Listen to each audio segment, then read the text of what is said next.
Mark, what? Why are we whispering? I think this podcast is getting some special help. What do you mean? Think about it. Jake Fontana. I know Jake Fontana. He's great. No. Jake Fontana.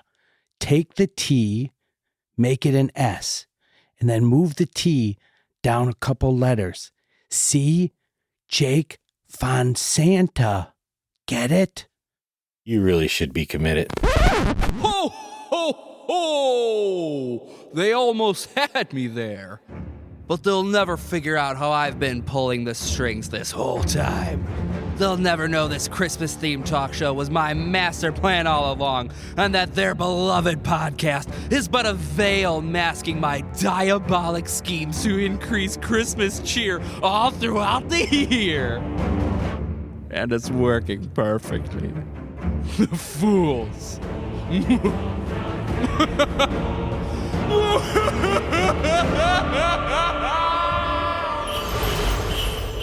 The following podcast contains graphic descriptions of international celebrating and global merrymaking. It may not be suitable for angry or unhappy audience members.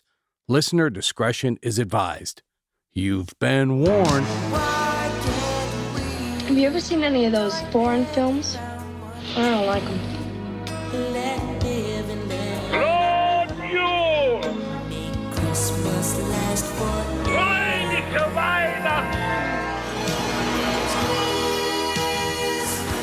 Some are born great, others achieve greatness, and some watch Christmas movies.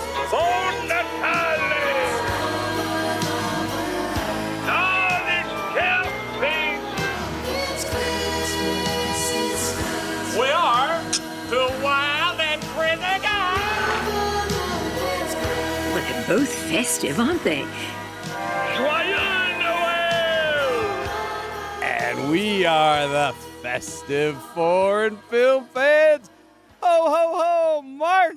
Dashing through the snow in a one-horse open sleigh. Bob, it was sprinkling snowflakes today. Did you see that? Mark, I bathed outside in those snowflakes. I tried doing an angel, and there was nothing on the ground. Mark, I have this giant calendar in my house that I make red X's on every single day. And the closer I get to December, as I rip off the giant sheets, this is my time. Well, December, it's your month. It really should be called, how would I say that? Bobember? Bobember. Yeah. I like that. Bobember, because as we know from last year, it's my birthday. That's right. Happy birthday. But you know what? Jake, did you get the cake? I did. I did kind of think about this, Mark. I love that my birthday is in December, but I also realized, oh, you know what? It's my birthday and I'm getting another year older. But I do have a lot of things to be excited about. Of course, in December, always I have the annual trivia contest that, we've taken number one the last 2 years, Christmas trivia. But Mark, we are 1 week away from our first live show. Wow. Those of you in the Chicagoland area, you want to make it to Duke's Ale House on December 12th for the live Festive Foreign Film Fans. Don't limit yourself. I don't care where you are, right? We're a Chicago International Airport. Yes. You can get here from anywhere. So what are you waiting for? Look, we see our show downloaded in all of these countries. We'll give a free sticker to anyone who comes from outside of the U.S. You get a sticker. We'll actually give anybody sticker who comes from outside the county, maybe the state. We're just trying to unload our stickers. Lots of things to be excited about Lots this December. Lots of things to be excited about. And coming into talking about tonight's episode, we have all the excitement in the enjoyment of the holiday. And in some ways, I want this to carry over as we kind of talk about this movie, because if you remember last year, at this time, we decided we were going to focus on Ukraine and Russia because they were at war, and we thought, time of peace and goodwill, let's focus on them. And in many ways, let's show the similarities which we saw in those movies. And right.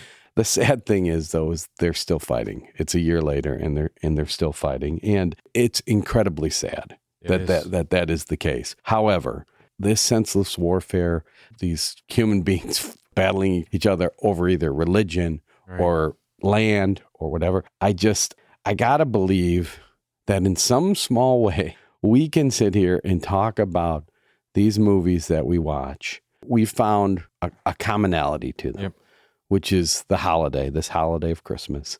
In many respects, not everybody celebrates it, but we found ways to show how it still has an impact in many of these countries and how they embrace some of the traditions of our Christmas. We embrace some of the traditions that they have with their holidays. So if anything, I would say that our show is a microcosm that can show really how small the world is and how much more we have in common, and not geographically. I mean, obviously, the one thing we love is that we are looking at places all over the world that are in many ways very, very different from how they look, the conditions that they live in, and all of that. And that is beautiful. The diversity is great in the looks, in the religion, in the languages, but beyond what makes us so different, it's also what draws us together and what we have in common. It's interesting, Bob. Back in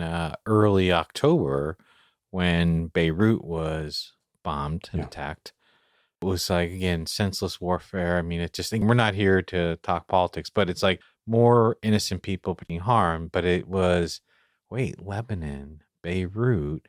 That's where our movie started and talked about at Memory Box. Yeah. Right. And can you hit it right before, at the same time. And I thought just what you were saying, it almost impacted me more because we had watched that movie. It talked about Lebanon traditions and culture and how the movie, evolved I think I hate to say that because of this violence and things that happen, that it's making our podcast, I wouldn't say more meaningful, but it is providing meaning. And I'm hoping people sort of have that same reaction that you and I did. Like, wait a minute, like we know about those people now.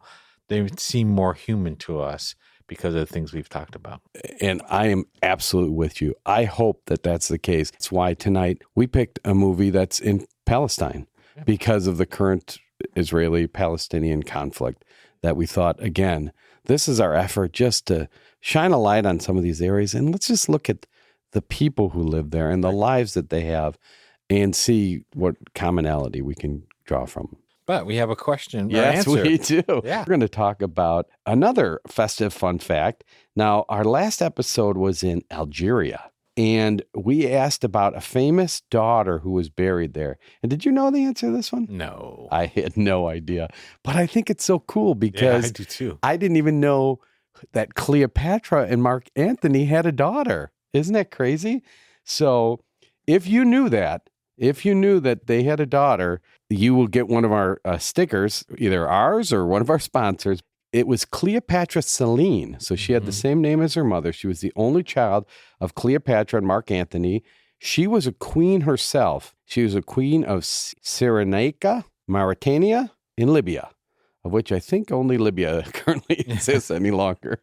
When she died, Celine was placed in the Royal Mausoleum of Mauritania, which is now Algeria. And it's still there. The tomb is still there today. Amazing. It is. I mean, I would not have thought about Cleopatra and Mark Antony and that region of their daughter being there. So you would have given me 1,000,001 guesses, and I still would not have said Cleopatra's daughter. But see, and this underscores what you were just saying earlier in terms of this is no fault to our educational system because it's a giant world. Yes. And it's hard to focus on everything. But we take one episode twice a month and we just look at a place. Yeah. And we look at places that we may not have known anything about. And that's the beauty of it. Want to watch a Christmas movie? Christmas movies are our bread and butter. We eat Chinese food and watch Christmas movies. I heard it's the best Christmas movie since Home Alone. What is so interesting about the film, what I love, is the two actors who we're going to focus on. Because the film is principally these two driving around in a car and talking. They play a father and a son. And they are, in real life, a father and a son. I think the third time I watched it, I was studying their faces going, wow, they look so much alike, you know? Yeah, if you don't know it, I agree. The first time, I mean, I knew there when I was watching it, but I didn't pay attention to it. But that had to help with the filming of this. Yes, right? yes. Because what father and son have not had tension? Yes. Right? And so all they're doing is calling back on some event in the past to get that emotion, to get that facial reaction. So what I should have done, which I didn't do in preparation, was find out exactly how to pronounce the name. Because the name, I look at it, it's Wajib. It means duty. And so that's our film. Now, I hope it's not Wajib, but I think the J is pronounced like an H, I think, Okay. but Wajib. But our two actors, so we have Mohammed Bakri, and he plays Abu Shadi. Now, Mohammed Bakri, he was born in Israel. He's an actor and a director, and he studied at Tel Aviv University. After a few years of acting in Palestinian and Israeli films, he began to act in international films, so in France, Belgium, Netherlands, Denmark, Canada, Italy, no English-speaking ones that we could find. He did direct a documentary film called Jenin Jenin. And what he did was he interviewed residents of the Jenin refugee camp, and he produced a movie based on their testimony. And some of these survivors described a massacre that occurred in that camp. And after 3 showings of the film, it was banned by the Israeli Film Board. And what he said in response to this criticism, he said, look, there are hundreds of films out there that take a different tact on the Palestinian situation. None of them get banned, but my film gets banned, which was just interviewing people. So interesting. That indicates to me passion. And I think we see some of this genuine emotion coming through in this film. absolutely, we do. Now, his son is Salah Bakri, and he plays Shadi. Salah Bakri is a Palestinian film and theater actor. So he's, as we indicated, he's the son of Muhammad. And this is the very first time they'd worked together. Interesting. Yeah, and he began his career on the theater, on the live stage. Now, both of them were nominated for the Asia Pacific Screen Awards for this film. And he has 3 brothers. They're all actors as well. How fun is that? So think about that. He has 4 sons, and they're all actors. These two, the dad and Salah, have kind of done the best in their acting career. So as I indicated about why the movie, it's called Duty. And the duty, I think, generally, in the simplest form, is the duty to deliver wedding invitations. You deliver them personally. That's a Palestinian custom. And at one point, they indicate they're delivering over 300 invitations. Each one they deliver, if the people aren't home, they'll maybe stick it in. But otherwise, they're sitting down, they're having coffee, they're talking to the people. So this is like a week-long activity, I think, to do this. Yeah, it was fascinating. Wonder why the tradition started and why was it still going. But as this movie went on, too, I was wondering, they're delivering all these invitations. The people they're delivering them is to the Palestinians living within the Israel structure. And I'm just wondering if it was a fear of Israel government finding something out. Were this tradition still going on today because of the lack of trust? Yeah, I don't know. Because the one thing you think, well, you invite someone to the wedding, especially people you haven't seen in a while, so you can visit with them. And it seemed odd that they were like, oh, I haven't seen you. They sat down while they were giving them the invitation. And then basically, I'll see you in, a couple of weeks. What I loved and what I think this director saw about the structure is very subtly, there were elements of what it was like to live in Palestine. And so the son, Shadi, had left. And in fact, becomes apparent that he didn't leave on his own. He was sent away. Right. He had a cinema club that either it was political, or they just were seeing political films, but it was recommended that he leave the country, and he has left. Right. So he comes back for his sister's wedding, and he and his dad are out delivering the invitations. And so obviously he's the outsider who's disenchanted with how he had to leave, what he's seen of the world and coming back, and kind of viewing it through the outsider's eyes. And then here's the dad who is trying to sell his son on coming back. you can see, and this goes back to, in this whole theme of duty that runs through this film, the dad feels this huge commitment to this country. He realizes the problems that they have. At one point, Shadi is dating a woman who's also Palestinian. They live in Italy, and he's also dressed very international, funky, pink shirt, red pants, and his dad comments on that. But the father of his girlfriend was in the PLO and is also in Italy. So, the father has a very negative image of people who took from Palestine and left. Right. And at one point, he gets on the phone. The girlfriend's father's asking him, "Oh, how is it in Palestine?" And he's describing what he sees. Orange groves, and none of it is true. Right. You see garbage in the streets and traffic and lines to get gas. And it's just, in many ways, it's painful because he feels so strongly committed to the country. Well, he's a teacher. Yes. Right? That's... Everyone calls, hey, teach, right? Yes. So it really is that dichotomy of the son who is just like looking around in such disgust and despair and sort of commenting on the trash not being picked up. And, the dad was just saying, well, this is my town. This is my city.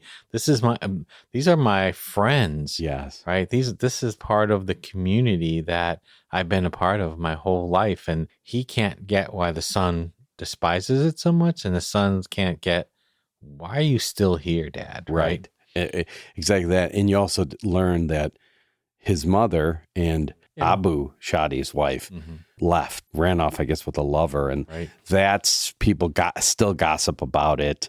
Right. And that's what he lives in. He looks at it as being, he was shamed in Nazareth by his wife. It may sound like a very simple film. It's them driving around, but the conversations provide you so much insight. And what I think anyone who's watching this film will appreciate are some of the elements, not only that have to do with the Palestinian conflict, but the fact, like, his father just told his friends that Shadi was becoming a doctor.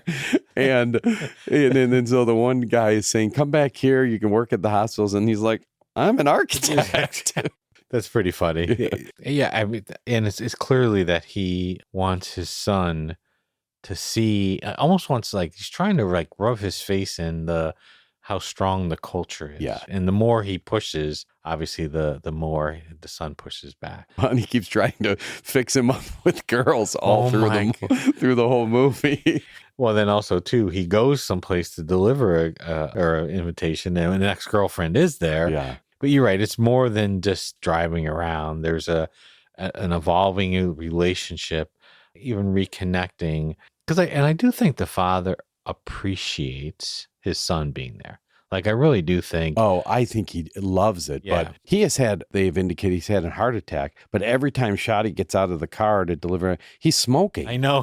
I was like, oh my gosh, And I would say to anyone who would maybe want to shy away because they think this movie is very political. It's very subtle, and there are elements in their slight, like they are in traffic and there's a funeral procession and a young, man has been killed. They hit a dog and it's owned by an Israeli, and he's like, you don't know, like, let's get out of here. You don't know what they do if you hit an Israeli dog. And there was one part, and this is where you think Shadi might have been political, because there's Israeli soldiers in a restaurant. They all go because they have good food. And the dad's like, of course they come here. It's good food. And Shadi's like, what are they doing here in their uniform? So the tensions are subtle, but you start to see, like he says even at one point, you guys are like hamsters on a wheel here, And he takes great offense to how, like, who he's inviting, because that's a spy. That's a spy for the government. Why are you inviting an Israeli to the wedding?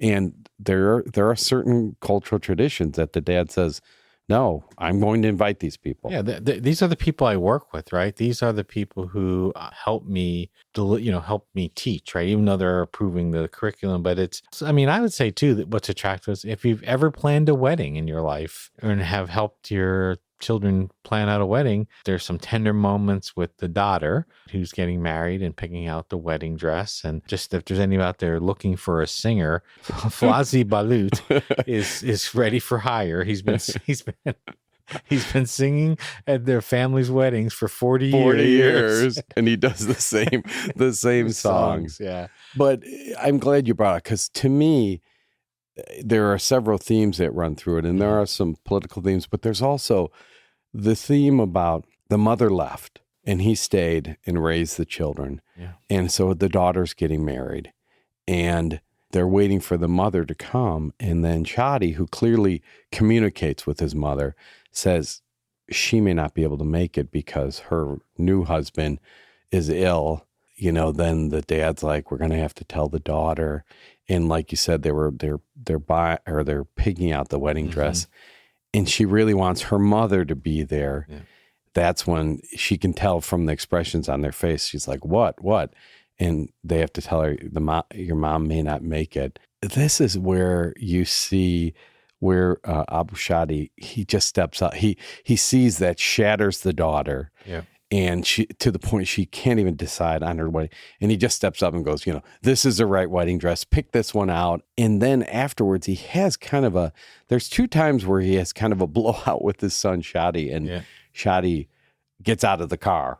Where the father kind of essentially said is like, hey, wait a minute. You don't know what I gave up to raise you to and to live in this. Your mother left. I was humiliated. Yep. I stayed and I sacrificed for you. It's so interesting because he's not saying it to be self-serving at all.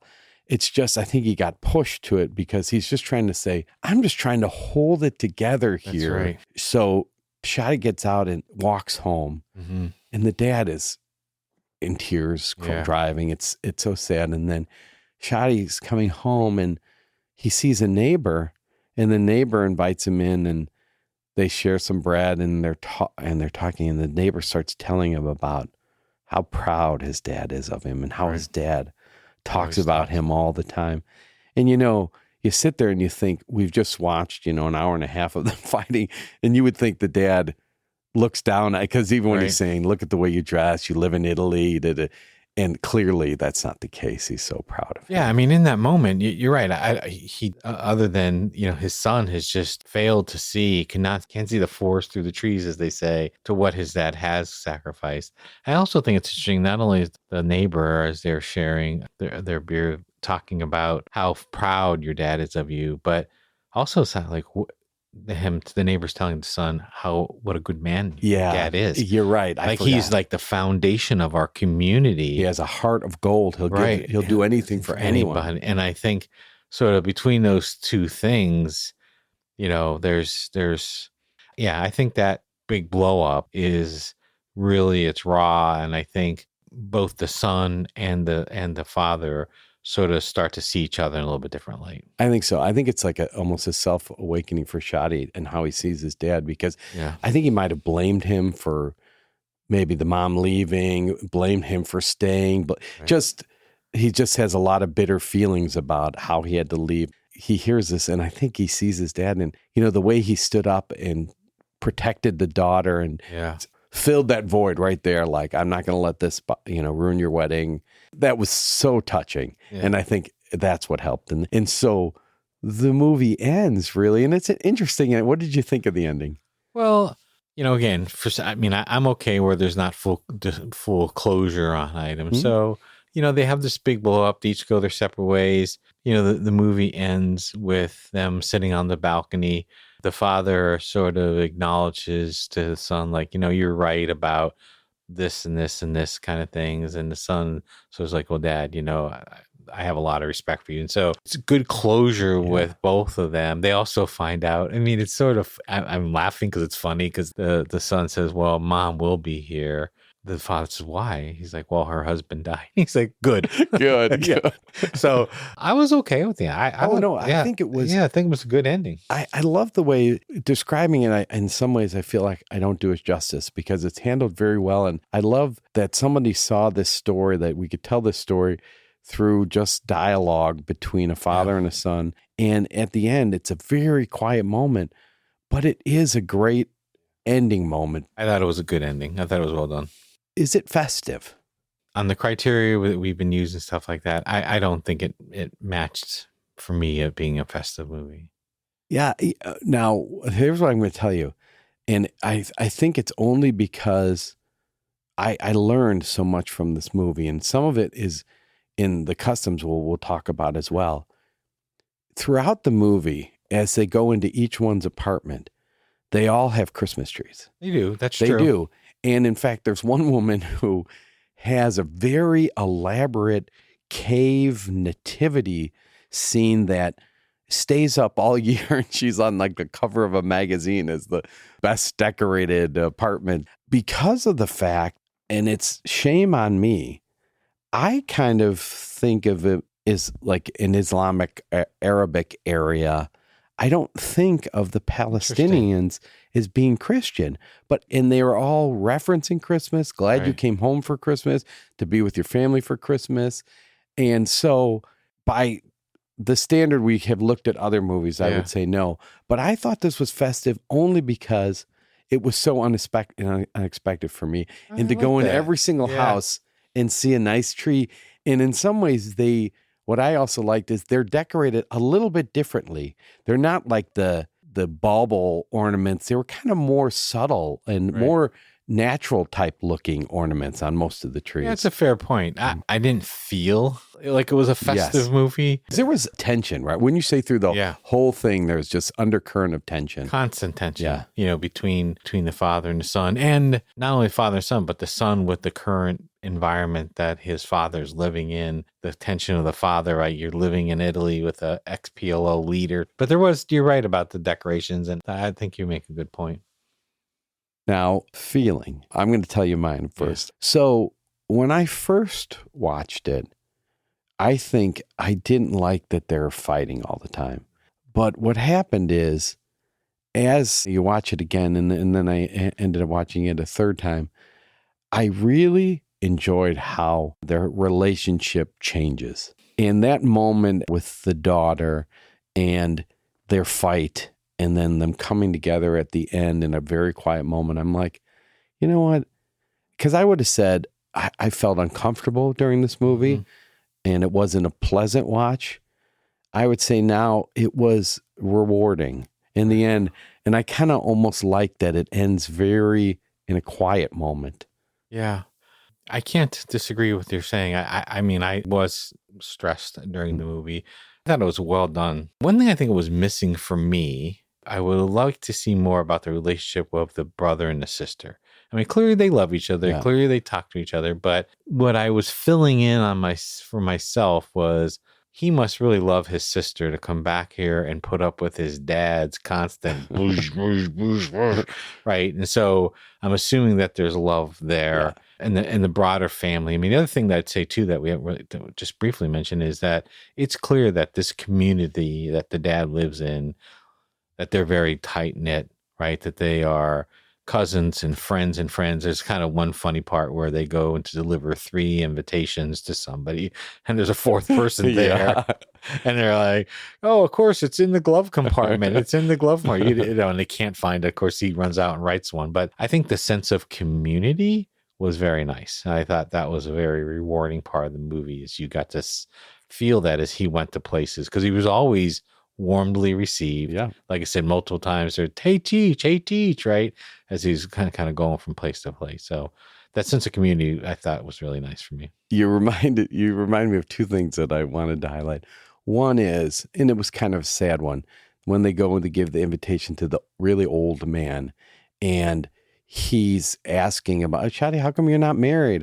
And the dad is kind of lying, saying, well, he hasn't met someone yet, but he will. And when they leave, Shadi's like, why did you lie to him? And he said, it's upsetting to them that all the young people are leaving. And I'm like, oh yeah, probably that's right. I forgot about that. Because he's like, I didn't want to upset him and say, yeah, you're gone and you're going to marry someone out of the country and you're not coming back, So there was that. And then the other one was when the dad is kind of trying to fix him up with his cousin, Oh, who he I has a great know. relationship. And I when he finally says to him, know. he goes, "Isn't it too bad that you can't Yes, marry it's your the cousin anymore?" I forgot the lawyer. She's the lawyer? Yeah. Oh, And I think what I laughed about that is I think the dad thought she's got to be there at lunch. Like she's the big bait to bring him back, you know? So future, would you watch it again? I would. Yeah. I would, for sure. It's a well-done movie. Yeah, what I would say about that is I think it's a good movie to share with someone to get to some understanding of the situation there and some insight into just daily life, not the fighting, not the just regular life. The subtleties, the realities. Yeah. I would recommend it and watch it again. Well, and that's what I was thinking when it comes to recommend. I would not recommend this as a Christmas. I wouldn't say, hey, but I would recommend it. You want to get some insight in a real interesting dialogue about, what's it like to live in Palestine or leave. So from that respect, I would recommend it. Agreed. So Mark. Do they say Merry Christmas? They do. And this is in Arabic. This is kind of fun because you know what? Jesus, he did not speak Hebrew. He spoke Aramaic. But Aramaic is very similar to Arabic. So we're going to talk about how it was similar to how Jesus would speak. To say Merry Christmas, you would say Hayid al-Malad al-Majid. Say that again? Hayid al-Malad al-Majid. Eid al-Malad al-Majid. Literally, it translates to the glorious birth fest, which I love. Oh, I love that. Glorious birth fest.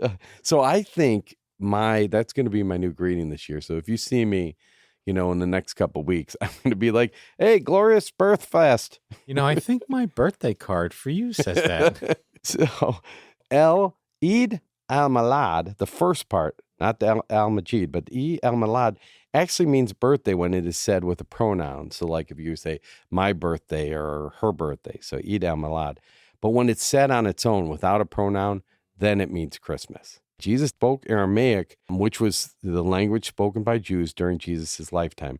And there are similarities in both languages. So in Aramaic, Merry Christmas now, Jesus wasn't saying Merry Christmas, but Merry Christmas translates as Iduk Brika, similar to the Arabic word for feast or holiday, Eid. So you hear that in there, Eid Duk. The Aramaic word for festival translated as Eid. Brekha translated as blessed. So Iduk Brekha means blessed be your Christmas. That's awesome. So I'm kind of giving you some Arabic and Aramaic. You are so talented. And from now on, I will say glorious birth feast for your birthday. Don't blow too much smoke at me because now I'm going to talk about these customs and it saddens me that how ignorant I am. Wow. But it saddens me that you're that ignorant too. No. So if you think about it, Jesus is born in Bethlehem. So guess what? He's a Palestinian. Yes, he is. Jesus is Palestinian. And so there is a Christian community there that has kept the Christmas tradition alive for 2,000 years. Now, even Europe, they adopted Christianity when it was part of the Roman Empire, so the 4th century AD. So before that, it was only kept alive because of these Palestinians, these Christians in Palestine. And it's in this, they call it the Eastern Levant region, which would include Israel, Jordan, Lebanon, Syria, the Palestinian Territory, and most of Turkey. So, you got to go, if it wasn't for these guys, we wouldn't have Christmas. And that's where I'm like, gosh, how dumb am I? No, no, not at all. And what I don't like is stereotypes and how you get sucked into stereotypes. Yeah. So it's kind of like they say, we see the images of Jesus looking very European and blue-eyed. And they said, what he probably really looked like is probably a modern day, the Palestinians, like the people that we saw here. But in your head, or at least me, I kind of see them and you think Arab or Muslim. So that's what I mean when I say, gosh, this was the birthplace. This is where it came from. And there's been a group there that have been celebrating since Jesus was born. And it's just stunning to me. So they're often stereotyped as Muslims or Arabs, but there are Christians who live in the Muslim culture. And so these towns, Ramallah, Bethlehem, they all have trees.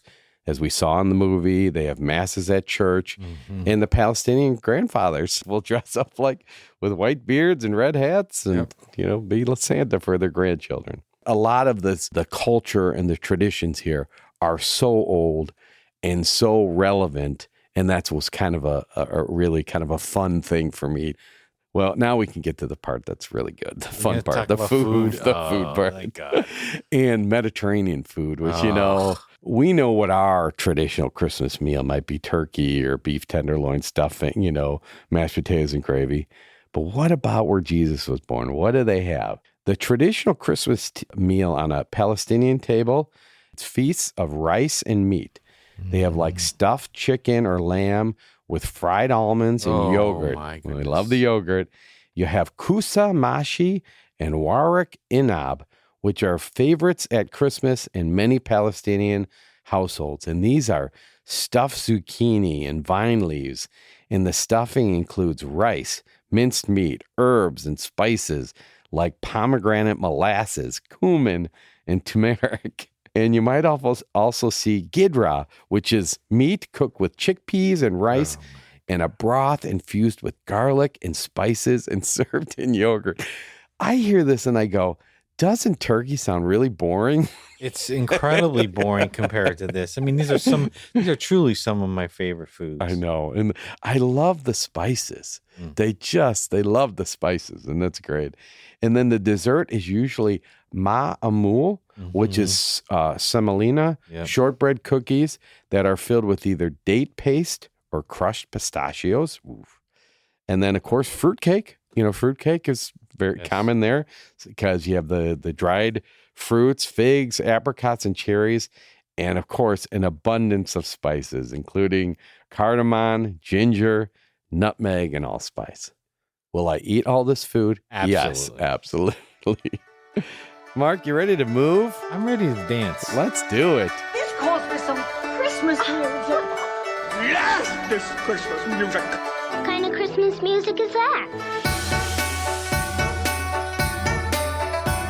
The least you could do is play some Christmas music. And now back to Christmas music.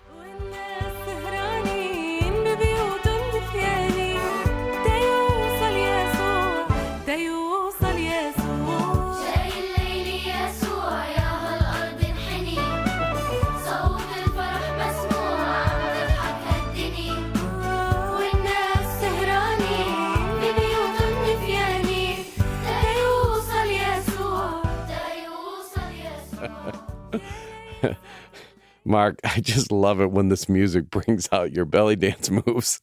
Bob, am I going to be expected to do the belly dance or any of my dances in the live show? I think you got to teach them. We got to teach the crowds. If everyone's not belly dancing by the end of the night, your stretchy pants, everybody. It's going to be a waste of time. But the great thing about this song, Mark, when we first started looking for Christmas songs, there are many protest songs out there now, Christmas protest songs, because of the difficulties going on, and including a cover of War is Over by John Lennon and Yoko Ono. And kind of with our message from the beginning, we tried to stay more hopeful in this season of peace and in the face of such a terrible, agonizing situation. So we looked at this. This is a Palestinian artist. Her name is Lina Slaby. This is a cover that she does of a song called Jayi Yasu, and it means Jesus is coming. And I'll tell you why we picked this one. Now, it was originally recorded by Julia Boutros, a Lebanese singer who rose to prominence in the 1980s. But in this song, and if you listen to it, it's hard to hear it from this clip, but she is singing with these sight-impaired children from the Terra Santa Helen Keller School in Jerusalem. So the video, you see the kids, right, and they are singing, and it's joyful. It lifts your spirit, and it really, at a time, I think, when we feel bad with what's happening there, it was really nice to see her and these kids who have a difficult time as is, all singing so joyfully. Yeah. Great song. It's a great story about it. And speaking of stories and trivia. It's trivia. Trivia. We did find some kind of interesting things that relate to the strength and the vibrancy of the Palestinian people. We thought we could ask you about Jericho. This is the oldest continuously inhabited city in the world. So it has been around since 9400 BC, and it's described in the Old Testament as the city of palm trees. So think about that. So they have the oldest city that still is in existence. Or they have Nablusi soap. It's Palestinian hard. It's olive oil based soap. It's been handmade in factories in the West Bank since the 10th century. So you could be using the same soap today that like your great grandfather used. So if you would have asked the question about Nablusi soap, I would have known the answer. Seriously? Mm-hmm. Do you use it? We have it at home. Oh my gosh. Mm-hmm. Did you know? Did you just buy it because you knew this was coming? Or No, I mean, we bought some when we were in Greece, but then there's a couple stores, like Sue would tell you which one they are. But yeah, we buy that for our family. Wow. Does it feel like the 10th century? Look, do you love my glow? I do. You don't look a day over, 1,000 years. Here's another interesting one, and I really thought we could ask about this one. Did you know that fidget spinners, remember that were popular a few years ago, those fidget spinners? Yeah. They were created in 1997 to give Palestinian boys an alternative to throwing rocks at Israeli soldiers. So they threw the fidget spinners at them? Here, you can have fun and throw it. That I did not know. And then this one will freak you out. This is the amazing story of the poem of the man God. And it was written by this woman who was randomly hit while she was on the street, and she became bedridden. She had a vision in 1943 where Jesus appeared and spoke to her. And she related many of these visions and conversations that she had with Jesus and the Virgin Mary. And she wrote 4,000 pages of these conversations. Oh my God. And the interesting component about it is the poem is very specific in its description of the geography of Palestine. She included ancient town names and specific locations in Palestine that many of them no longer exist. Shut up. And they were not even referenced in the Bible, and they were only known by a few history experts.